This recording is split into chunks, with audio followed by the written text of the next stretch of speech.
முதுமை வருகின்ற பொழுது என்ன செய்வாய் என்று என்னுடைய மனம் சில நேரங்களில் என்னை கேட்கின்ற பொழுது அதற்கு நான் சொல்லுகின்ற பதில் இதுதான்.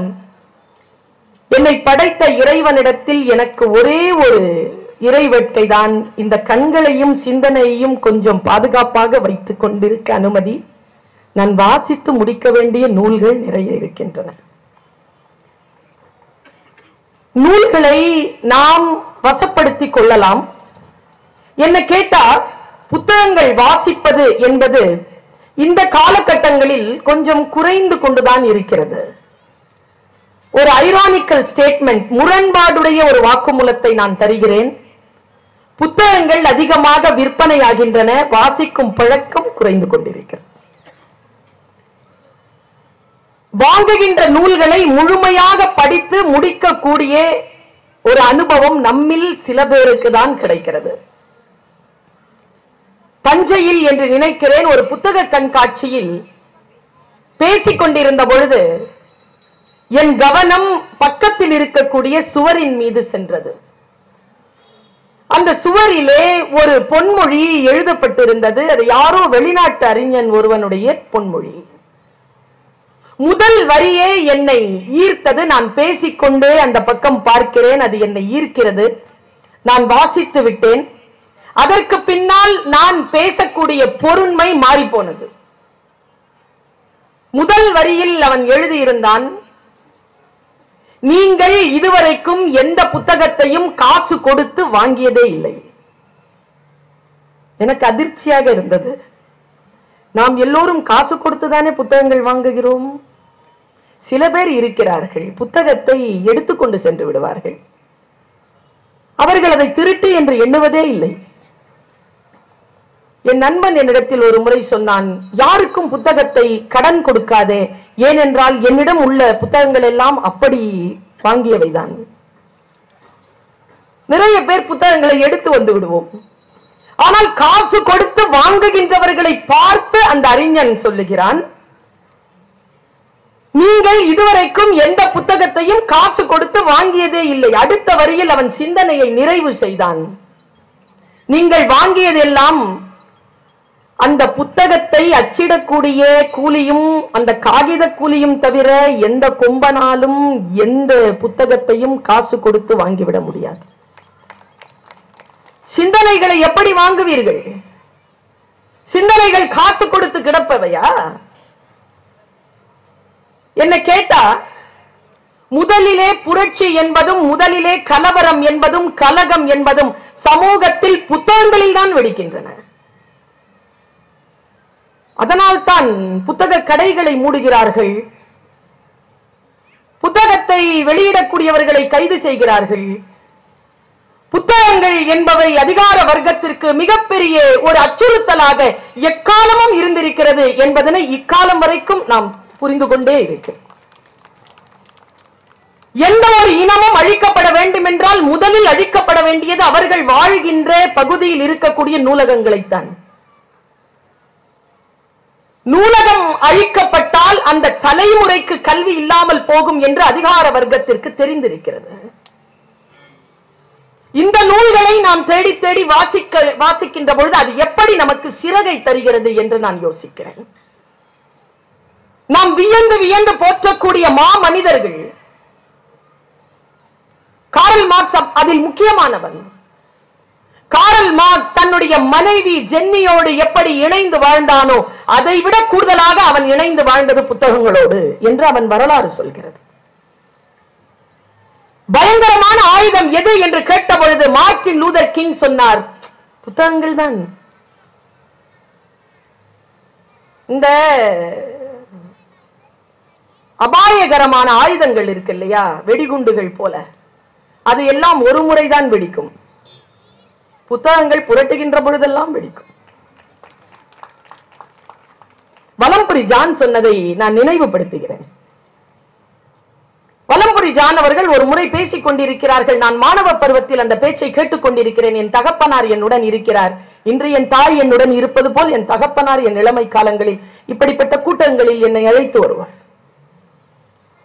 அவர் பேசுகிறார், நான் கேட்கிறேன். அவர் சொல்லுகிறார், நூல் என்று எதற்காக தமிழன் புத்தகத்திற்கு பெயர் வைத்தான் தெரியுமா? சில பேருக்கு தூக்கம் வரலன்னு வச்சுக்கோங்களேன், உடனே அவங்க நெஞ்சில எடுத்து வச்சுக்கிறது புத்தகத்தை தான். சில பேர் அதை புரட்டிக்கிட்டே இருந்தீங்கன்னா தூக்கம் வந்துடும். சில பேருக்கு 10 பக்கம் ஸ்லீப்பிங் டோஸ், சில பேருக்கு 20 பக்கம். யாரும் 50 பக்கம் எல்லாம் போறதே இல்லை. அவ்வளவுதான், 25 தான் மேக்சிமம், தூக்கம் வந்துடும்.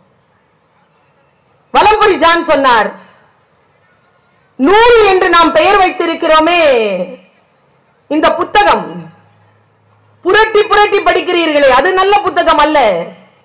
படிக்கின்ற பொழுதெல்லாம் எந்த புத்தகம் உங்களை புரட்டி புரட்டி போடுகிறதோ அதுதான் நல்ல புத்தகம் என்று பேசிக்கொண்டே அவர் சொன்னார். ஏன் நூல் என்று பெயர் வைத்தான் தமிழன் என்றால், ஊசியின் காதுகள் என்கின்ற துளையில் நூல் நுழைந்தால் அது ஆடையின் கிழிசல்களை தைக்கும். மனிதன் காதுகள் என்கின்ற இந்த துளைகளில் நல்ல நூல்கள் நுழைந்தால் மனதில் இருக்கக்கூடிய கிழிசல்களை தைக்க உதவும். அதனால் தான் நூல் என்று பெயர் வைத்தான் தமிழன் என்று அவர் சொன்னார். நான் இதை பலமுறை சொல்லி இருக்கிறேன். என்னுடைய தகப்பனாருக்கு தமிழ் வாசிப்பெல்லாம் அவ்வளவாக தெரியாது. அவர் ஒரு படிக்காத, கவிதைகள் மட்டுமே எழுத தெரிந்த ஒரு மனிதர், ஆடை வடிவமைப்பாளர். நான் 8ஆம் வகுப்பு படித்துக் கொண்டிருக்கிறேன். வறுமையில் இருந்த என்னுடைய தகப்பனார் வீட்டிலே ஒரு மிகப்பெரிய புத்தகத்தை என் கையில் கொண்டு வந்து கொடுத்தார். அங்கே கோஷாஸ்பத்திரிக்கு முன்னால கீழே போட்டு வித்துட்டு இருந்தாங்கம்மா. இவ்வளவு பெரிய புத்தகம் எவ்வளவுன்னு கேட்ட 50 ரூபான்னு சொன்னாங்க. அம்மா திட்டுவாதான், என்கிட்ட 50 ரூபாய் தான் இருந்தது, கொடுத்து வாங்கிட்ட, நடந்து வந்த, பஸ்ஸுக்கு காசு இல்லைன்னார். படி படினர். அந்த புத்தகத்தை எடுத்து நான் பிரித்து பார்க்கிறேன். அந்த புத்தகம் தான் 8 வயது 8ஆம் வகுப்பு படிக்கின்ற போது என் தகப்பனார், படிக்க தெரியாத என் தகப்பனார், தமிழ் படிக்க தெரியாத என் தகப்பனார் எனக்கு தந்த புத்தகம் தான் திருமூலர் எழுதிய திருமந்திரம். திருமூலர் எழுதிய திருமந்திரத்தை 8ஆம் வகுப்பு படிக்கின்ற பொழுது தமிழ் படிக்க தெரியாத தகப்பனாரால் பரிசளிக்கப்பட்ட பெண் நான். எந்த புத்தகத்தையும் நாம் வாசிக்கலாம், மதம் ஒரு தடை இல்லை என்பதனை என் மனதிலே விதையாக போட்டவர் என் தகப்பன். நீ இப்படியாக இருக்கிறாய், அதனால் இந்த நூல் வாசிக்க கூடாது என்று எவனாவது சொன்னால் அவனுடைய உள்நோக்கம் மனித நேயத்திற்கு எதிரானது என்பதனை மட்டும் புரிந்து கொள்ளுங்கள். தந்தை பெரியார் உருவறிக்கையை வைத்துக் கொண்டு தன் 74வது வயதிலே படிக்க தொடங்கிய பெரியவர், மூத்திர பையை கையில் சுமந்து கொண்டு ஊரூராக சென்று மக்களிடத்தில் விழிப்புணர்வை ஏற்படுத்திய அந்த தந்தை பெரியாரிடத்தில் சொன்னார்கள், பெண் விடுதலைக்கு என்று நீங்கள் ஏதேனும் செய்ய வேண்டும் என்றால் என்ன செய்யலாம்? தந்தை பெரியார் சொன்ன பதில் என்ன தெரியுமா? பெண் விடுதலைக்கு என்று என்னிடத்தில் ஏதேனும் நீங்கள் செய்யுங்கள் என்று நீங்கள் என்னிடத்தில் சொன்னால் அவர்கள் கரங்களில் இருக்கக்கூடிய கரண்டிகளை எடுத்துவிட்டு நான் புத்தகங்களை தருவேன் என்று சொன்னார். இது தந்தை பெரியாருடைய வாக்குமூலம். போலந்தில் தரை மறைவாக வாழ்கின்ற பொழுது மரங்களுக்கு பின்னால் கொசுக்கடியில் அமர்ந்து கொண்டு நூல்களை வாசித்துக் கொண்டிருந்ததாக லெனின் வரலாறு சொல்கிறது. இதோ கொஞ்ச நேரத்தில் தூக்கு மேடையை சந்திக்க வேண்டும் என்கின்ற அந்த நிலையிலும் அரசும் புரட்சியும் என்கின்ற நூலை படித்துக் கொண்டிருந்ததாக பகத்சிங்குடைய வரலாறு நமக்கு சொல்கிறது. தன்னுடைய புற்றுநோய் அறுவை சிகிச்சையை 2 நாட்கள் தள்ளி வைக்க முடியுமா, நான் ஒரு நூலை வாசித்துக் கொண்டிருக்கிறேன் என்று பேரறிஞர் அண்ணா சொன்னதாக அவர் வரலாறு நமக்கு சொல்கிறது. ராகுல் சாங்கிருத்தியாயன் என்கின்ற மாபெரும் அறிஞன் பொது உடைமை தத்துவத்தை இந்த உலகத்திற்கு தந்தவன் தன்னுடைய படைப்புகளை ஹசாரிபாக் என்கின்ற சிறைச்சாலையில் தான் எழுதியிருக்கிறார் என்று அவருடைய வரலாறு நமக்கு சொல்கிறது. எல்லோரும் புத்தகங்களை வாசிக்கக்கூடியவர்களாகத்தான் இருந்திருக்கிறார்கள். அவர்களுடைய பயணங்களில் எல்லாம் புத்தகங்கள் உடன் இருந்திருக்கின்றன. இன்றைக்கு நாம் இந்த கொள்ளிக்கட்டையை நம்பிக்கொண்டிருக்கிறோம். மோசமான ஒரு கேட்ஜெட்டுங்க இது. அந்த விஷயத்துல வாசிப்பை நம்மிடம் இருந்து பிடுங்கிக் கொண்ட ஒரு அறிவியல் சாதனம் எது என்று சொன்னால் நான் இதைத்தான் சொல்லுவேன். அது என்னதான் இருந்தாலும் இப்படி தடவிட்டு படிக்க முடியலீங்க, புரட்டி தான் படிக்க முடியுது. வாசிக்கக்கூடிய வாய்ப்புகள் நம்மிலிருந்து அப்புறப்படுத்தப்படக்கூடிய சூழ்நிலையை மாற்றி போடுங்கள். நான் சமீபத்தில் ஒரு புத்தகத்தை வாசிக்க நேர்ந்தது. அது எனக்கு ஒரு சிறகை தந்திருக்கிறது. நான் வாசித்த புத்தகம் எனக்கு புரிந்ததை போலவே உங்களுக்கும் புரிந்துவிட வேண்டும் என்கின்ற பேராசை எல்லாம் எனக்கு கிடையாது. ஒவ்வொரு புத்தகமும் ஒவ்வொருவருக்கும் அவரவர்களுடைய வாழ்க்கையின் தரத்திற்கு ஏற்பவே புரிதலை தருகின்றன. நான் யோசிச்சு பார்க்கிறேங்க, இன்றைக்கு படிச்ச செய்தித்தாளை நம்ம நாளைக்கு படிக்கிறது இல்லைங்க. ஆனால் 2500 வருடத்திற்கு முன்னால் எழுதப்பட்ட திருக்குறளையும் பேர் இலக்கியங்களையும் நாம் தினந்தோறும் அன்றிலிருந்து படித்துக் கொண்டே இருக்கிறோம். ஒரு சொல் மாறல. செய்திகள் என்பவை வேறு, புத்தகங்கள் தருகின்ற கருத்துக்கள் என்பவை வேறு. இந்த புத்தக கண்காட்சிக்கு வரக்கூடியவங்களுக்கு நான் சொல்லுவேன், திடீர்னு ஒரே நாள்ல வந்துட்டு இதெல்லாம் சுத்தி பார்த்துட்டுலாம் புத்தகம் எல்லாம் வாங்க முடியாது. அது ஒரு டெக்னாலஜிங்க. புத்தகம் வாங்குறதுங்கிறது முதல்ல நம்ம கிட்ட இருக்கக்கூடிய காசை கால்குலேட் பண்ணணும். அதுக்கப்புறம் வந்து புத்தகங்களை வாங்கப்படாது. எந்தெந்த புத்தக அறையில எந்தெந்த நூல்கள் கிடைக்கின்றனங்கிறது ஒரு ரவுண்ட் வரணும். அதனாலதான் 10 நாள் வச்சிருக்காங்க. 8வது நாள் 9வது நாள் கூட நீங்க வாங்கலாம். தேர்ந்தெடுத்த புத்தகங்களை வாங்குவது. நான் சமீபத்தில் ஒரு புத்தகத்தை வாசித்துக் கொண்டிருந்தேன். அந்த புத்தகம் என்னுடைய மனதிலே ஏற்கனவே இருந்த கிழிசல்களை தைக்க உதவி இருக்கிறது என்பதற்காக உங்களிடத்தில் நான் அதை பகிர்ந்து கொள்கிறேன். பிளைண்ட் ஸ்பாட் என்ற ஒரு புத்தகம் கெவின் என்பவர் எழுதியிருக்கிறார். 33 மாதங்கள் அமெரிக்காவிலே சிறையிலே இருந்த குற்றம் இழைத்த ஒருவர். அவர் என்ன சொல்கிறார்? 33 மாதங்கள் நான் இந்த சிறையில் இருந்தேன். இந்த குற்றத்தை நான் தான் செய்தேன். ஆனால் நான் அதை செய்யாமல் இருந்திருப்பதற்கான வாய்ப்புகளை நான் தவறவிட்டேன். ஏதோ ஒரு குருட்டு புள்ளி என்னை மறைத்தது. நான் அதை அடையாளம் கண்டு கொண்டு எழுதுவதற்கு முயற்சி செய்கிறேன் என்று 3 பகுதிகளாக அந்த புத்தகத்தை அவர் எழுதுகிறார். நான் வியந்து போன அவர் சொல்லுகின்ற அந்த குருட்டு புள்ளி. ஜெயபாஸ்கரன் தான் எழுதுவார், வைத்த பொருளை வைத்த இடத்திலிருந்து எடுக்க தெரிவதில்லை எனக்கு. ஒவ்வொரு தேடலின் போதும் சென்ற தேடலில் கிடைக்க வேண்டியவையே கிடைக்கின்றன.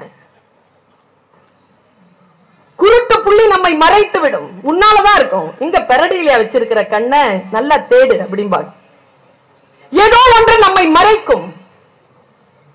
அதே போல்தான் கருத்துக்கள் நம்முடைய புத்தியை மறைத்து விடுகின்றது. பல குற்றங்கள் நாம் இழைப்பதற்கு மிக முக்கியமான காரணங்களாக அவை ஆகிவிடுகின்றன. இந்த பிளைண்ட் ஸ்பாட் சொல்லுதுங்க ஒரு விஷயத்தை. என்னுடைய அம்மா இருக்காங்க, எல்லாரும் 5 வேளை தொழுவானா, அவங்க மட்டும் 7 வேளை தொழுவாங்க. ராத்திரி 3 மணி கூட தஹஜ்ஜுத்ல எழுந்திருச்சு 1:30 மணில இருந்து உட்கார்ந்து இருப்பாங்க 3:30 மணி வரைக்கும். தொழுகையே தன்னுடைய வாழ்க்கையாக மாற்றிக்கொண்டிருக்கிறார் ஒரு 2-3 ஆண்டு காலமாக. அவங்களுக்கு கதை கேட்கறது சொல்றது பிடிக்குங்க. டிவில இப்ப சமீப காலமா அவங்க டிவி பார்க்க மாட்டாங்க. இப்ப சமீப காலமா கொஞ்சம் டிவி பாக்குறாங்க. என்ன பாக்குறாங்க போய் உட்காந்து பார்த்தனா மகாபாரதம் பார்த்துட்டு இருக்காங்க. நான் சொன்னம்மா, இதெல்லாம் பாக்குறீங்களா, இதெல்லாம் படிக்கிறீங்க, அதெல்லாம் என்னமா இருக்கு, அதெல்லாம் பாக்குறதுல ஒன்னும் குற்றம் இல்லம்மா, நல்ல விஷயங்களை தெரிந்து கொள்ளலாமே, நிறைய நுட்பமான விஷயங்கள் அதுல இருக்கு, என்னதான் இருக்கு அதுலன்னு பாக்குறேமா அப்படின்னாங்க. சரி, நான் விட்டுட்டேன். ஒரு 2 நாளைக்கு முன்னால என்கிட்ட ஒரு கேள்வி கேட்டாங்க அவங்க. பாருங்க, நான் ஒரு விஷயத்த சொல்றேங்க. இந்த குருட்டு புள்ளி இருக்குல்ல, அந்த குருட்டு புள்ளி விலகுகின்ற பொழுது, அது தெரிந்து கொள்ளுகின்ற பொழுது நாம் மறுபடியும் புதிதாக பிறக்கிறோம். பெர்னாட் ஷா சொல்லுவது போல் 40 வயதிலேயே நாம் செத்து போகிறோம். புதைப்பதற்குத்தான் 60-70 ஆண்டுகள் ஆகிவிடுகின்றன. அந்த வினாடியில் நமக்கு எது இங்கெல்லாம் வந்து சேர்ந்திருக்கிறீங்களே, இவ்வளவு தேடி வந்திருக்கிறீர்களே, இந்த கூட்ட நெரிசலில், இந்த வாகன நெரிசலில், இந்த சென்னை நெரிசலில் வந்து இங்க எதை தேடிக்கொண்டு உட்கார்ந்து இருக்கிறீர்கள்? உங்கள் வாழ்க்கையை மாற்றி போடக்கூடிய அந்த ஒரு சொல் ஏதோ ஒரு புத்தகத்தில் மறைந்து கொண்டிருக்கிறது. அந்த புத்தகத்தை தேடித்தானே வந்திருக்கிறீர்கள். அதானே நம்முடைய வாழ்க்கையை மாற்றப் போகிறது. நான் பிரார்த்திக்கிறேன், அந்த புத்தகம் உங்கள் கையில் இந்த வருடத்திலாவது கிடைத்து விடட்டும். என்ன அம்மா ஒரு வார்த்தை கேட்டாம்மா, இந்த பஞ்ச பாண்டவர்கள் சொல்றாங்களம்மா, அவங்களுக்கு முதல் பையன் ஒருத்தர் தான் நான் குந்திக்கு. ஆமாம்மா, உனக்கு அவர் பேர் தெரியுமா? தெரியும்மா, எனக்கும் தெரியும். யாருன்னு கேட்டேன். கர்ணன். சொல்லிட்டு அந்த அம்மா ஒரு விஷயம் சொன்னாங்க. இது வரைக்கும் நான் யோசனை இல்லை. நான் எனக்கு கொஞ்ச நாள் ஒரு 15-20 வருஷமாவே எனக்கு மகாபாரதம் தெரியும். எங்க அம்மாக்கு இப்பதான் தெரியும். தன் குழந்தைகளுக்கு எதெல்லாம் தெரியும் என்று தெரியாத பெற்றோருடைய அந்த அலைவரிசையில் இருக்கக்கூடியவர் என்னுடைய அம்மா. ஆனால் அம்மாவுக்கு எதெல்லாம் தெரியும் என்று பிள்ளைகளுக்கு தெரியக்கூடிய அலைவரிசையில் இருக்கின்ற தலைமுறையை சார்ந்தவள் நான். என்னுடைய அம்மா சொன்னாங்க, அந்த கர்ணனுக்கு கிடைச்ச சாபத்திலேயே பெரிய சாபம் எதுன்னு சொல்லு. ஒரு 4-5 சாபம் இருக்கு அவனுக்கு. என்ன சாபம்மான்னு கேட்டேன். பயந்து போனாங்க. அவங்க சொல்லும்போது இப்படி நான் யோசிச்சதே கிடையாதுங்க.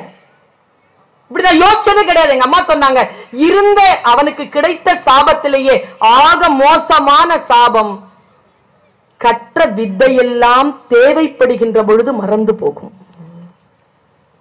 என்ன வார்த்தைங்க அது? என்ன வார்த்தை அது? குர்ஆனிலே அல் பக்ரா என்கின்ற பகுதியிலே இறைவன் பேசுவதாக குர்ஆன் பதிவு செய்கிறது ஒரு வார்த்தை. நான் உனக்கு தண்டனை தர வேண்டும் என்று முடிவு செய்து விட்டால் உன் சிந்தனைக்கு திரையிட்டு விடுகிறேன். அதுதானே மிகப்பெரிய சாபமாக அவனுக்கு வந்து சேர்ந்தது. அம்மா, நான் ஒரு விஷயம் கேட்டேன். எப்படிமா அது எப்பமா நடந்துச்சு? அவனுக்கு அப்படி ஏதாவது நடந்துச்சா? ஆமாம்மா, அவனுடைய தேர் சக்கரம் பள்ளத்தில் மாற்றுகின்ற பொழுது அவ்வளவு பெரிய தேரை தனியாக அவன் நிராயுதபாணியா எடுக்கும் போது முன்னால் இருக்கிறவன் அர்ஜுன் அவன் கொன்னுடுவான்ற புத்தி வேணாம். பக்கத்துல ஏதாவது ஒரு தேர்ல டக்குன்னு ஏற தெரியல பாரு அவனுக்கு. அம்மா சொல்லி தந்தாரு. யோசித்து பார்க்கின்ற பொழுது சிந்தனைக்குரியவன் மனிதனாக இருக்கிறான். சிந்தித்துக் கொண்டே இருக்கக்கூடிய அற்புதமான வாய்ப்பு நமக்கு இருக்க வேண்டும் என்றால் நாம் கற்றுக்கொண்டே இருக்க வேண்டும். அது நமக்கு சிறகு தருகிறது. ஓஷோவின் ஒரு பேச்சை கேட்டேன் அன்றைக்கு. மிரட்டினாங்க மனுஷன். ஆழமான வாசிப்பாளன், சிந்தனையாளன். அந்த சிந்தனையின் அடிப்படையில் அவன் ஒரு வார்த்தையை சொன்னான். ஒரு பூ மலர்கிறதா, அந்த பூவின் அழகை ரசிப்பதற்கு, when the flower is blooming, if you want to see the beauty of that blooming flower, you need a tremendous discipline. என்ன வார்த்தைங்க இது? ஒரு பூ மலர்வதை முழுமையாக நீ ரசிக்க வேண்டும் என்றால் உன்னிடத்தில் ஆழமான அற்புதமான ஒழுக்கம் தேவைப்படுகிறது என்று ஓஷோ பேசுகிறார். and it is a learning, it is a long learning என்று பேசுகிறார். அது ஒரு கற்றல். அது உடனடியாக வரக்கூடிய கற்றல் அல்ல, அது தொலைதூர பயணத்துடன் இருக்கக்கூடிய கற்றல் என்று பேசுகிறான் ஓஷோ. புத்தகம் உங்களுக்கு சிறகாக இருக்க வேண்டும் என்றால் ஓஷோ சொல்லுகின்ற அந்த வார்த்தையை நான் சொல்லுகிறேன். நாம் எல்லோரும் டிசிப்ளின் என்கின்ற வார்த்தைக்கு ஒழுக்கம் என்று மொழிபெயர்ப்பு செய்திருக்கிறோம். நான் கல்வி புலத்திலிருந்து வரக்கூடியவள். நான் ஒரு கல்வியாளர். எங்கள் கல்வி புலத்தில் யாரேனும் என்னிடத்தில் என்னுடைய கல்லூரிக்கு வந்து which discipline you belongs to என்று என்னை கேட்டால் நான் லிட்ரேச்சர் அண்ட் டீச்சிங் என்று நான் சொல்லுவேன். ஒழுக்கம் என்பது கற்றல். டிசைபிள் என்றால் மாணவன் என்றால், டிசிப்ளின் என்றால் கற்றல் தானே. தொடர்ந்து எதை கற்கிறோமோ அதுதான் நம் ஒழுக்கம். தொடர்ந்து வாசிக்கக்கூடிய பயிற்சி இருக்கக்கூடியவர்களுக்கு இன்னைக்கு இருக்கிற பிரச்சனையே அதுதாங்க. பயிற்சி அற்று போனோம். நாம் கேள்வி கேட்டால் சொல்லுகிறோம், நேரம் இல்லைங்க, படிப்பதற்கு நேரம் இல்லைங்க. அப்படி என்று ஒன்று கிடையாது. சமீபத்தில் நான் ஒரு புத்தகத்தை வாசிச்சுட்டே இருந்தேங்க. எனக்கு இருட்டுனா கொஞ்சம் பயம். சின்ன பிள்ளைல அதுல ஏதாவது நிழல் பட்டுருச்சுனாலே அல்லறி அடிச்சுட்டு திரும்பி ஓடி வந்துருவேன். பாத்ரூம் கூட போக மாட்டேன். எங்க வீட்டுல 5 பேரு, எங்க அம்மா அப்பா சேர்ந்து 7 பேர். யாருமே ராத்திரியில எனக்காக எந்திரிக்கவே மாட்டாங்க. நானே தனியா போகணும். எல்லாரும் காலையும் மிதிச்சுட்டே போயிருவேன். அவங்க ஆவுன்னு சொல்றதுக்குள்ள போயிட்டு வந்துருவேன். ஒரு வார்த்தையை வாசிக்கின்ற பொழுது என் மனதிலே பயம் போய்விட்டது. ஒரு சொல் தாங்க. நிழல் வருகிறதா, பயப்படாத. எங்கோ வெளிச்சம் இருந்தால்தான் நிழல் தோன்றும். அவ்வளவுதாங்க. மனசுல இருக்கக்கூடிய அந்த முள்ளை எடுத்த ஒரு சொல். எங்கோ வெளிச்சம் இருந்தால் தானே அந்த நிழல் வரும். நிழலை பார்த்து எதற்கு பயப்படுகிறாய் என்ற அந்த புத்தகம் என்னிடத்தில் கேட்கிறது. நான் யோசிச்சு பார்க்கிறேன். இன்றைக்கு நாம் சூழலில் இதோ கீழே அமர்ந்து கொண்டெல்லாம் கேட்டுக்கொண்டிருக்கிறீர்கள் பேச்சுக்களை. நம் அனைவருக்குமான ஒரு பழக்கமாக இன்றிலிருந்து ஒன்றை ஆரம்பிப்போம். ஏதேனும் ஒரு நல்ல செய்தியை ஒருவர் குடும்பத்தில் வாசித்தால் இரவு உணவின் போது அதை அடுத்தவர்களோடு பகிர்ந்து கொள்வோம். இந்த போன் இருக்குல்ல, அதை கொஞ்சம் சுவிட்ச் ஆஃப் பண்ணி வச்சிடலாம். குடும்பத்துக்குன்னு குவாலிட்டி டைம் கொடுக்கலாம். முதல்ல எல்லாம் போன் வந்தா வீட்டுக்குள்ள ஓடுவோம். அவ்வளவு திருட்டுத்தனம் எல்லாம் வெளியில. நான் பல தடவை சொல்லிட்டேன். இந்த கல்யாணம் வயசுல பொண்ணு பையன் வச்சிட்டு இருக்கிற அம்மா அப்பாவுக்கு சொல்றேன், உங்க பையனுக்கோ பொண்ணுக்கோ மாப்பிள்ளையோ பொண்ணோ தேடினீங்கன்னா ஜாதகம் எல்லாம் தேடாதீங்க ஐயா. பையனை கண்டுபிடிங்க. பையன் போன் இந்த பொண்ணு கிட்ட ஒரு 3 நாள் இருக்கட்டும், பொண்ணு போன் அந்த பையன் கிட்ட 3 நாள் இருக்கட்டும். கெமிஸ்ட்ரி ஒர்க் அவுட் ஆயிடுச்சுன்னா கல்யாணம் பண்ணி வச்சிரு. அவன் கல்யாணமே வேணான்றுவான். போன் வேணுமா கல்யாணம் வேணுமா? கல்யாணம் வேணாம், போன் தான் வேணும்ன்றுவான். என் போனை நான் யாருக்கிட்டையும் கொடுக்க மாட்டேன்மா. அவளும் அப்படிதான். சில விஷயங்களை கற்கின்ற பொழுதுதான் அச்சமாக இருக்கிறது. நாம் கற்றுக்கொள்ள வேண்டியது ஏராளமாக இருக்கிறது என்று நமக்கு படுகிறது. எங்கள் கல்லூரியில் சமீபத்தில் ஒரு கதை சொல்லியை அழைத்து கதை சொல்ல வைத்தேன் நான் பிள்ளைகளுக்கு. நமத கதை சொல்றது இல்லைங்க. எங்க கதை சொல்ற பெரியவங்களே இல்லையே வீட்டுல. பெரியவங்க எல்லாம் சீரியல்ல பார்த்துட்டு இருக்காங்க.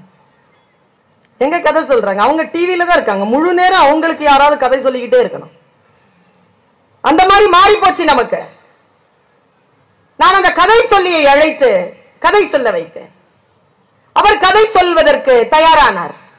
அதற்கு முன்னால் அவர் பெயர் பவா செல்லதுரை, திருவண்ணாமலையிலிருந்து அழைத்திருந்தேன். வந்திருந்தார். அன்று இரவு என்னிடத்தில் தொலைபேசியில் பேசுகிறார். பர்வீன் தோழர், நான் உங்க காலேஜ்க்கு வரேன். என்ன குடும்பத்துல ஒரு பெரிய பூகம்பத்தை ஏற்படுத்திட்டீங்களே உங்க காலேஜ்ல இருந்து. நான் என்னங்க, என் பொண்ணையும் கூப்பிட்டு இருக்கீங்களா பேசுறதுக்கு அப்படின்னாரு. உங்க பொண்ணு யாருன்னு தெரியாதுங்க. யாரு அப்படின்னு கேட்டேன். அதுக்கு ஒரு 2 நாளைக்கு முன்னால என்னுடைய துறையில ஒரு பெரிய ஒரு பேப்பருங்க, நியூஸ் பேப்பர், அதை கொண்டு வந்து எங்களுடைய நிர்வாகத்திலிருந்து என்னுடைய டேபிளுக்கு வந்திருக்கு. இந்த பொண்ணை கண்டுபிடிச்சு காலேஜ்க்கு கூப்பிடுங்க, பேசுங்க, நீங்க தலைமை தாங்கி நிகழ்ச்சியை நடத்தி முடிங்க, இந்த பொண்ணை கண்டுபிடிங்க. அந்த பொண்ணு பேர் மான்சி, +2 தான் படிக்கிறாளாம். 60 எழுத்தாளர்களுடைய ஆக்கங்களை சரளமாக ஆங்கிலத்திலும் தமிழிலும் பேசுகிறாள். ஹிந்தியிலும் ஜப்பானிலும் ரஷ்யாவிலும் சீனாவிலும் உருதுவிலும் சமஸ்கிருதத்திலும் இருக்கக்கூடிய இலக்கிய கர்த்தாக்களை, இலக்கிய படைப்பாளிகளை பற்றி அப்படி அற்புதமாக பேசுகிறாள். அப்படின்னு ஒரு நியூஸ் எனக்கு வருது. அது பார்த்தா அந்த பவா செல்லதுரையுடைய மகதான அவ.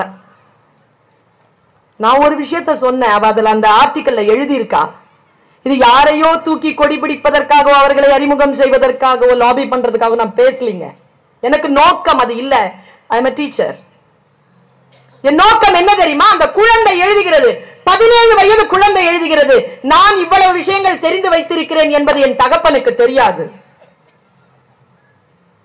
ஆனால் ஒன்று, உணவருந்துகின்ற மேஜையிலே உட்கார்ந்து கொண்டு அவர்கள் இலக்கியங்களை விவாதிப்பார்கள். என் தகப்பனும் தாயும் நண்பர்களுமாக அந்த கூட்டத்தில் உட்கார்ந்து கொண்டு இலக்கியங்களை விவாதிப்பார்கள். நான் 5 வயது முதல், மொழி புரிந்த நாள் முதல் அதை கவனித்து கவனித்து வளர்ந்தேன். அதுதான் இந்த தேடலுக்கும் இன்றைக்கு நீங்கள் என்னை அழைப்பதற்கும் காரணம் என்று அந்த குழந்தை சொன்னார்.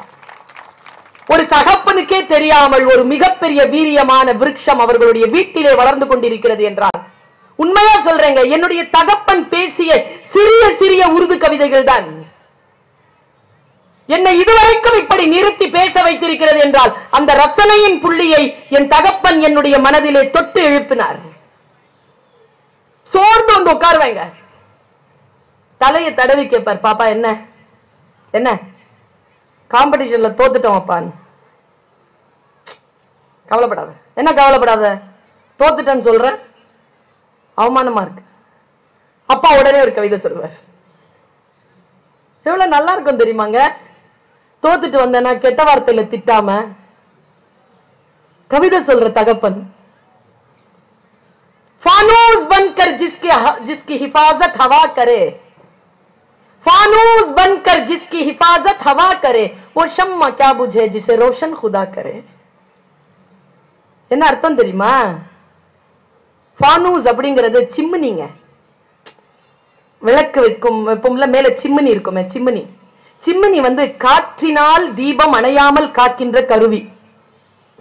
அப்பா சொல்றார், இந்த தீபத்தை காக்க வேண்டும் என்று கடவுளால் ஆணையிடப்பட்ட காற்றே சிம்னியாக மாறி இருக்கின்ற பொழுது அந்த தீபத்தை யாரால் அழித்து விட முடியும்? அதற்குதான் இறையருள் இருக்கிறது அப்படின்ட்டு போவாருங்க.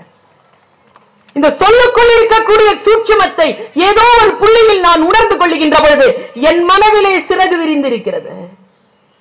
அந்த சிறகு விரிய விரிய நான் ஆகாயத்தில் பறக்க பறக்க பல நூல்கள் எனக்கு கை கொடுத்திருக்கின்றன.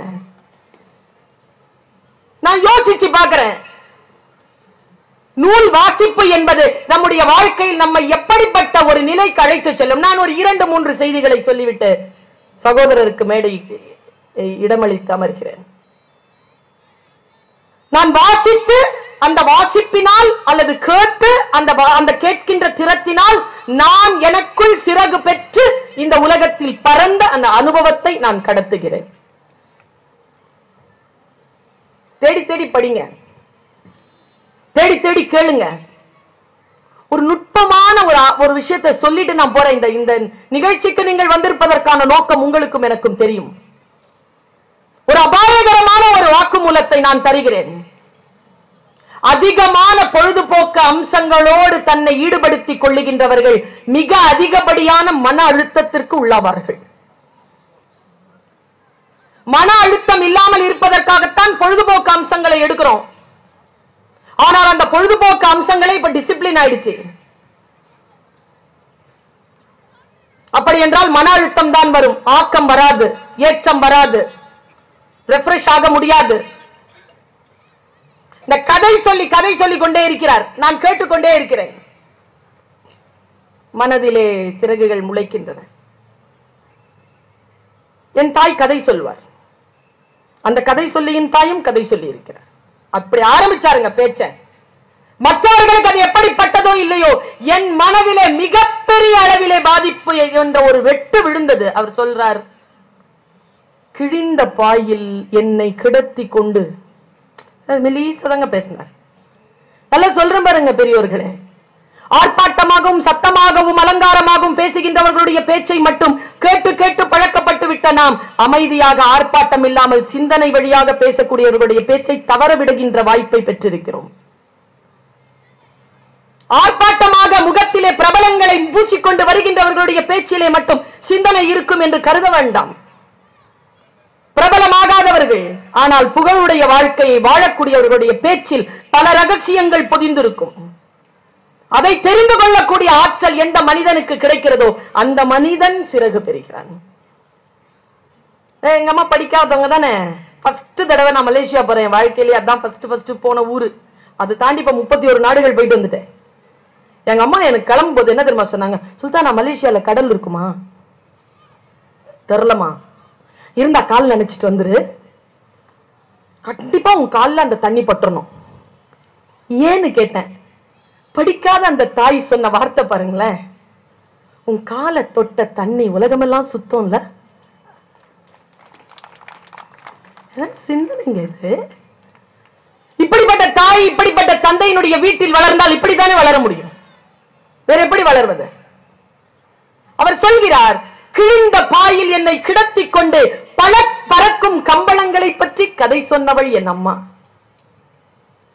அவள் கதைகளில் ஒரு நாளும் கிழிந்த பாய்கள் வந்ததே இல்லை. 100 கதைகளாவது சொல்லி இருப்பாள் என் அம்மா. அந்த 100 கதைகளில் நிறைய திருடர்கள் வருவார்கள். அம்மா சொல்லுகின்ற கதைகளில் வரக்கூடிய திருடர்கள் கூட கெட்டவர்கள் இல்லை. இந்த மனதை எதமாக்குறோம்ல. இந்தியாவில எத்தனை பகுதி வளமா இருந்தாலும் ஏன் தமிழ்நாடு மட்டும் இவ்வளவு அன்பாவும் அழகாவும் இருக்குன்னா நம்ம அம்மாக்களாலும் பாட்டிகளாலும் கதை சொல்லப்பட்டு வளர்ந்தவர், நல்ல வார்த்தைகள் சொல்லி வளர்ந்தவர்கள் நாம். ரசனையின் புள்ளி நமக்கு தெரியும். ஓஷோ சொல்கின்ற அந்த ட்ரெமெண்டஸ் டிசிப்ளின் சொல்ற சொல்றாங்கல்ல, இதோ உட்கார்ந்து கேட்டுக்கொண்டு இருக்கக்கூடிய இந்த தாயிடத்திலும் இந்த தம்பியிடத்திலும் உண்டு. The tremendous discipline of learning. கற்றல். அவர் அந்த கதையை சொல்லுகிறார். நான் அதை உங்களுக்கு கடத்தி விட்டு அமர்கிறேன். என் மனதிலே ஏதோ ஒன்று வெளிச்சமானது. என் வானம் எனக்கு வசப்பட்டிருக்கிறது. நான் மனிதர்களை சந்திக்கின்ற பொழுது வித்தியாசமாக அவர்களை பார்க்கிறேன். உங்களால் முடிந்தால் பார்க்க முடியுமா என்பதனை முயற்சி செய்து கொள்ளுங்கள். நான் கூட்டத்திற்கு பேசுபவள் இல்லை தோழர்களே. என் தகப்பன் மீது வார்த்தையாக நான் சொல்லுகிறேன், நான் கூட்டங்களுக்கு பேசுபவள் இல்லை. அது என் வாழ்க்கையில் எனக்கு கிடைத்த வாய்ப்பு. நான் தனி மனிதர்களுக்கு பேசக்கூடியவள். உங்களில் இருக்கக்கூடிய தனி மனிதர்களுக்காகத்தான் நான் பேசுகிறேன். உங்கள் தனி மனித மனங்களிலே ஏதேனும் மாற்றம் வருதான் பாருங்க. தமிழிலே மிகப்பெரிய ஆளுமையாக லட்சோப லட்ச எழுத்தாளர்களை கொண்ட நாடு தமிழ்நாடு. தமிழ்நாட்டில் இருக்கக்கூடிய பகுதிகளுக்கு பக்கத்தில் இருக்கின்றவர்கள் கூட அற்புதமாக தமிழில் எழுதுகிறார். அவர் ஒரு எழுத்தாளரை சொன்னார், வைக்கம் முகமது பஷீர். கேள்விப்பட்டிருப்பீங்க, வாசிப்பாளர்களுக்கு தெரியும்.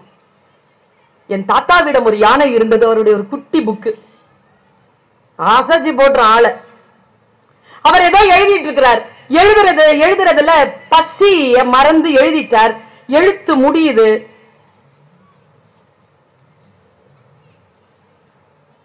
எழுந்திருக்கிறார். ஒரு விஷயம் சொல்லவா உங்களுக்கு? எழுத்தாளர்களை கொண்டாடுங்கள், படைப்பாளர்களை கொண்டாடுங்கள். அவர்கள் நமக்காகவே இறைவனால் அனுப்பப்பட்ட அற்புதமான பரிசுகள். ஜெயகாந்தன் ஒரு மீட்டிங்ல பேசுறாருங்க, அண்ணா கரினினா பத்தி. அதுல இல்ல, ஆண்கள் பெண்கள் குழந்தைகள் பத்தி பேசுறார். சுந்தரராம் சாமி எழுதுறார். அதுல ஒரு குழந்தை செத்து போவுங்க. ஜெயகாந்தன் சொல்றார், அந்த எழுச்சியில சொல்றார், மன எழுச்சியில சொல்றார். அற்புதமான எழுத்தாளருங்க. அவர் சொல்றார், வாழ்க்கையில் நிஜத்திலே குழந்தைகள் செத்து போவதை விட அதிகமான மன பாதிப்பு வருகிறது இலக்கியங்களில் குழந்தைகள் செத்து போனால் எழுதுறாரு, சொல்றாருங்க. உண்மையா நான் சொல்றேங்க. எழுத்தாளன் இருக்கிறான்ல, அவனுடைய எழுதுகோளில் சொட்டிக் கொண்டிருப்பது ஒரு தலைமுறைக்கான, ஒரு இனத்திற்கான உயிரை தவிர அது ஒரு தனி மனிதனின் உயிர் அல்ல. அதை அவர் பேசுறார். அந்த வைக்கம் பஷீர் எழுதிட்டார். பேனாவை மூடிட்டு பசிக்குதான். நேரா எழுந்திருச்சு போறார். ஜிப்பா மாட்டிக்கிட்டார், வேஷ்டி கட்டிட்டு ஜிப்பா மாட்டிக்கிட்டு பணத்தை கொஞ்சம் போட்டுக்கிட்டு நேரா ஒரு ஹோட்டலுக்கு வந்தாராம். இப்போ நாம சாப்பிடுற மசாலா தோசை 60-70 ரூபாய் இருக்குமாங்க? எந்த காலத்துல இருக்கிற நீ?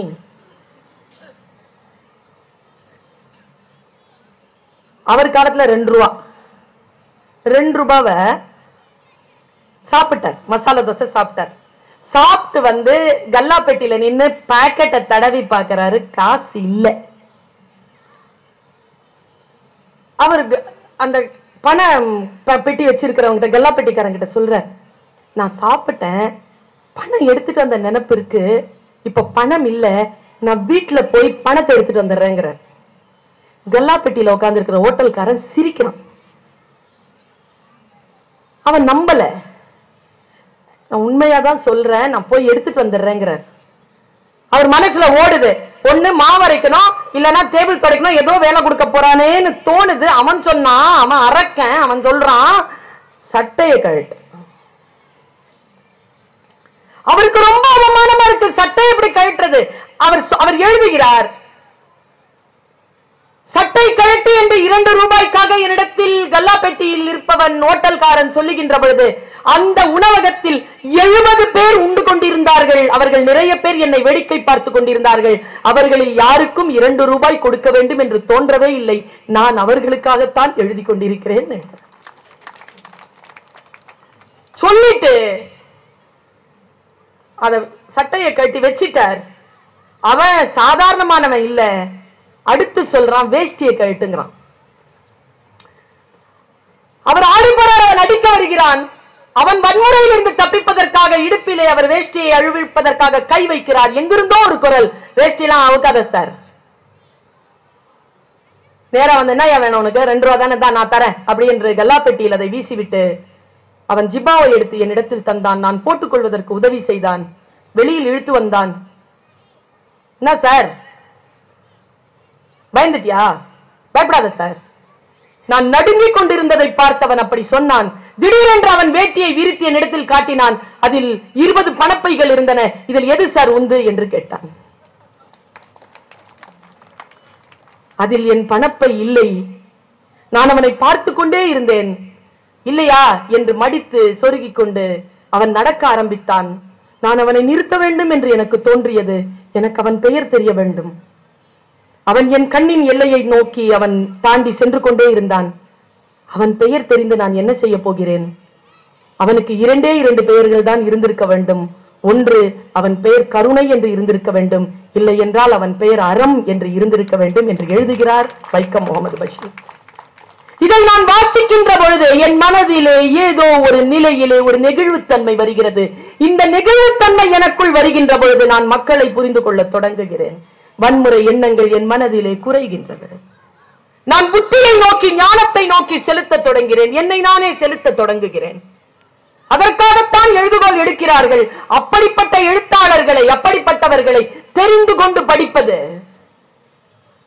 பகவத்கீதை படிப்பது போல், திருக்குரானை படிப்பது போல், தேவார திருப்பாசுரங்களை படிப்பது போல் நான் பைபிளையும் படிக்கிறேன்.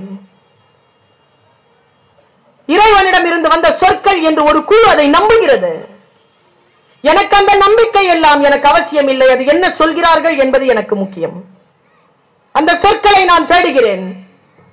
அதற்குள் என் சமூகத்திற்கும் என் பிள்ளைகளுக்கும் என்னிடத்தில் பாடம் படிக்கின்ற மாணவிகளுக்கும் அவர்கள் மனதை விரிய வைக்கக்கூடிய, அவர்கள் மனதை மலர வைக்கக்கூடிய ஏதேனும் சொற்கள் கிடைத்து விடுமா என்று நான் தேடுகிறேன்.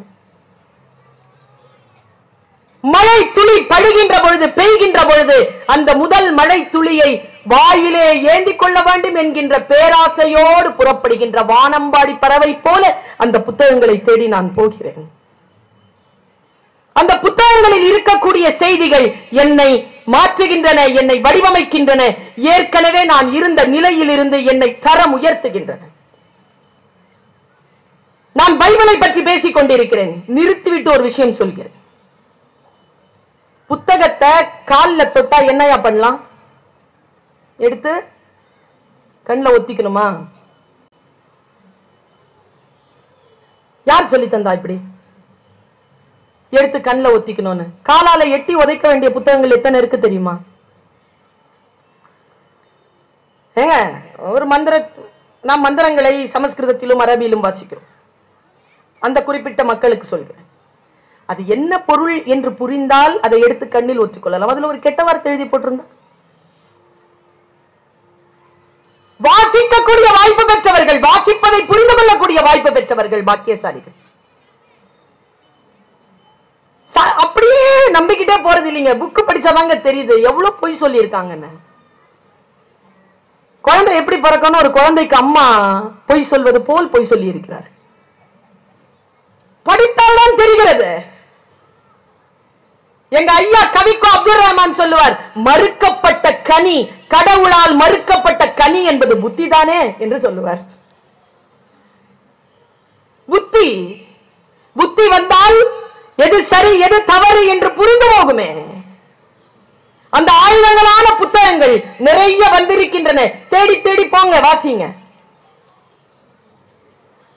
பைபிளை வாசித்துக் கொண்டிருக்கிறேன். 2 செய்திங்க என் மனசை பிடுங்கி போட்ட 2 செய்தியை நான் சொல்லிட்டு போறேன். மனம் கலவரப்பட்ட ஒரு விஷயத்தை சொல்லிட்டு போறேன். இயேசு கிறிஸ்து பேசுகிறார். அவரே சொன்னது, அவர் சொன்ன வார்த்தைகளிலிருந்து நான் எடுக்கிறேன். குருநாதர்களுடைய வார்த்தைகள். கிருஷ்ணன் குரு, புத்தன் குரு. படித்துவிட்டு பிறகு சொல்லுங்கள் இது தவறு இது சரி. மிக ஆழமாக நாம் புரிந்து கொள்ளுகின்ற பொழுதுதான் நமக்கு சில வெளிச்சங்கள் கிடைக்கின்றன. பைபிளில் இயேசு கிறிஸ்து பேசுகிறார். அவர் சொல்லுகின்ற ஒரு வார்த்தை, மார்க் 4வது அதிகாரம் 3வது வசனம். கேளுங்கள் என்று தொடங்குதுங்க. நல்லா ஞாபகம் வச்சுக்கோங்க, சொற்கள் எல்லாம் பொருள் குறித்தனவே. தொல்காப்பியம், எல்லா சொற்களும் பொருள் குறித்தனவே. பொருள் இல்லாதது சொல் இல்லை. எல்லா சொல்லுக்கும் பொருள் இருக்கு. சொல்லிட்டு வந்துட்டியா என்று சொன்னால் அதுக்கு பொருள் இருக்குன்னு அர்த்தம். எந்த திட்டுக்கும் பொருள் இருக்கு, எந்த பாராட்டுக்கும் பொருள் இருக்கு. பொருளோடு இருக்கக்கூடிய டோன், தொனிக்கு பொருள் உண்டு. சொல்லுக்கு இருக்காதா? கேளுங்கள். சூப்பர், கேளுங்கள். உட்கார்ந்து கேட்டுக்கொண்டிருக்கிறீர்கள், கேளுங்கள். கண்ணுக்கு மூடி இருக்கு, காதுக்கு இல்ல. கண்கள் சென்று பற்றும், உங்க கண்ட்ரோல். பிடிக்கலாம், கண்ணை முடிக்கலாம். காது அப்படி இல்ல, வந்து விழும், மூடி கிடையாது. வாய் இருக்குல்ல, போட்ட விஷத்துக்கு முறிவு இருக்கு. முறிவில்ல. அப்பவே சொன்னேன்டா இந்த பொண்ணு உனக்கு வேணான்னு, உங்க அப்பா தாண்டா கேட்கல, முடிஞ்சது. சொல். என்னமோ வந்துட்டு போ, சரியில்லை, முடிஞ்சது. சொற்களில் விஷம் இருக்கிறது, சொற்களில் மருந்து இருக்கிறது. அந்த சொல்லை தேடி செல்லுங்கள். அவர் சொல்லுகிறார், அப்படிப்பட்ட சொல்லை சொல்லுகின்ற பொழுது கேளுங்கள். விதைக்க தெரிந்த ஒருவன் விதைகளை எடுத்துக்கொண்டு விதைக்க புறப்பட்டான். 5வது வசனம். சில விதைகள் வழியில் விழுந்தன, பறவைகள் பட்சித்தன. சில விதைகள் பாறையில் விழுந்தன, மண் ஆழம் இல்லாத காரணத்தினால் முளைத்தன, வெயில் பட்டு கருகின. ஒரு சொல்லையும் வேஸ்ட் இல்ல. சில விதைகள் முட்களில் விழுந்தன, வேர்கள் முள்கள் வந்து நெருக்கடித்து அவை சிதைந்து போயின. சில விதைகள் நல்ல நிலங்களில் விழுந்தன, அவை 30ஆகவும் 60ஆகவும் 100ஆகவும் போகம் அளித்தன. காது இருக்கின்றவர்கள் கேட்டுக்கொள்ளுங்கள், கேட்க கடவீர்கள். விதைங்கிறது நம்ம வாழ்க்கை, விதைங்கிறது நம்ம நாள், விதை என்பது நம் எண்ணம், விதை என்பது நம் சிந்தனை. நாம் எங்கே அதை போடுகிறோம் என்பதில் தான் நம்முடைய வாழ்க்கை இருக்கிறது என்று பைபிள் பேசுகிறது. எனக்கான நேரம் நெருங்கிக் கொண்டிருப்பதாக தம்பி பின்னால் வந்து நிற்கிறான்.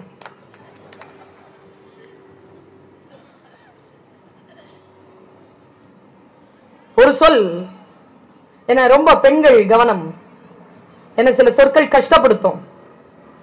ரொம்ப அன்பு தோய்ந்த சொல்லாதான் இருக்கும், ஆனாலும் கஷ்டப்படுத்தும். சில சொற்கள் உண்டு, அது என்னை சந்தோஷப்படுத்தும். சில சொற்கள் சிந்திக்க வைக்கும், சில சொற்கள் கேள்விகள் கேட்க வைக்கும். ஆனா எல்லாத்திலையும் மிக முக்கியமானது எது தெரியுமா? கேள்விகளை கேட்க தூண்டுகின்ற சொற்கள் தான். as a teacher நான் சொல்ற பதில் சொல்றதுக்கு பேர் இல்ல கல்வி, கேள்வி கேட்பதற்கு பேர் தான் கல்வி. கேள்வி கேட்டுக்கிட்டே இருக்கணும். why not, ஏன் இப்படி இருக்கிறது, ஏன் இப்படி இருக்க கூடாது. நம் எல்லோருக்குமான ஒரே ஒரு விடியல் என்ன தெரியுமா? நம் மூதாதையனுடைய வரலாறை, நம்முடைய மூத்தவர்களுடைய அரசியலை, அவர்களுடைய நடவடிக்கைகளை, அந்த ஆவணங்களை தேடி தேடி படியுங்கள். அதுதான் இப்பொழுது நமக்கான ஒரே விடுதலை. தேடி தேடி படிங்க. போட்டிருக்கிறாங்க குலக்கல்வி திட்டம் பற்றிய ஒரு புத்தகத்தை உடுமலைப்பேட்டையில இருந்து வந்து போட்டிருக்காங்க. 2 வால்யூம், 1500 ரூபாய். குடியுரிமை சட்டத்தை பற்றியும் குலக்கல்வி திட்டத்தை பற்றியும் பெரியார் அவர்களுடைய கருத்துக்களை எழுதியிருக்கிறார்கள். வரலாறு முழுக்க இருக்கு, வாங்கி படிச்சிருங்க. நான் சொன்னால் உனக்கு ஏன் கோபம் வருகிறதுன்னு பசு கௌதமன் ஒரு 5 வால்யூம் போட்டார் பெரியார் பத்தி, வாங்கி படிச்சிருங்க. தந்தை பெரியாருடைய வார்த்தைகளை படிப்பது போல் நாம் அம்பேத்கர் அவர்களுடைய ஆக்கங்களையும் படிக்க வேண்டும். மொத்தம் 34 தொகுதி இருக்கான்னு பாருங்க, வாங்கிடுங்க, படிங்க. படித்தால்தான் இந்த படிப்பு என்பது, இந்த ஒரு விஷயத்தை தெரிந்து கொள்வது என்பது நம்முடைய அஸ்தித்வம் என்று சமஸ்கிருதத்தில் சொல்லுவார்கள். நம்முடைய மூலத்தை, நம்முடைய சுயத்தை நாம் ஸ்திரமாக என்று வடமொழியில் சொல்லுவார்கள். நாம் உறுதியாக, தமிழிலே நான் சொல்லுகிறேன், நாம் நம்முடைய இருப்பிடத்தை உறுதிப்படுத்திக் கொள்வதற்கு நம்முடைய முன்னோர்களின், நம்முடைய மண்ணின், நம்முடைய பாரம்பரியத்தின் வரலாறை தெரிந்து கொள்ள வேண்டும். நம் மக்களினுடைய வாழ்வியலை புரிந்து கொள்ள வேண்டும். அறம் சார்ந்த விஷயங்களை தெரிந்து கொள்ள வேண்டும் என்றால் நமக்கான சிறகுகள் இதோ இந்த புத்தக கடைகளில் எங்கோ ஒரு புத்தகத்தில் மறைந்திருக்கிறது. அதை தேர்ந்தெடுத்த அந்த சிறகுகளோடு பலம் வருவோம். வானத்தில் நீங்கள் பறக்கின்ற பொழுது நானும் பறந்து கொண்டிருப்பேன். ஏதோ ஒரு புள்ளியில் நம் சந்திப்பு நிகழும். நன்றி, வணக்கம். இந்த தகவல் உங்களுக்கு பிடிச்சிருந்தா லைக் பண்ணுங்க, உங்க ஃப்ரெண்ட்ஸுக்கு ஷேர் பண்ணுங்க, மறக்காம எங்க சேனலுக்கு சப்ஸ்கிரைப் பண்ணுங்க.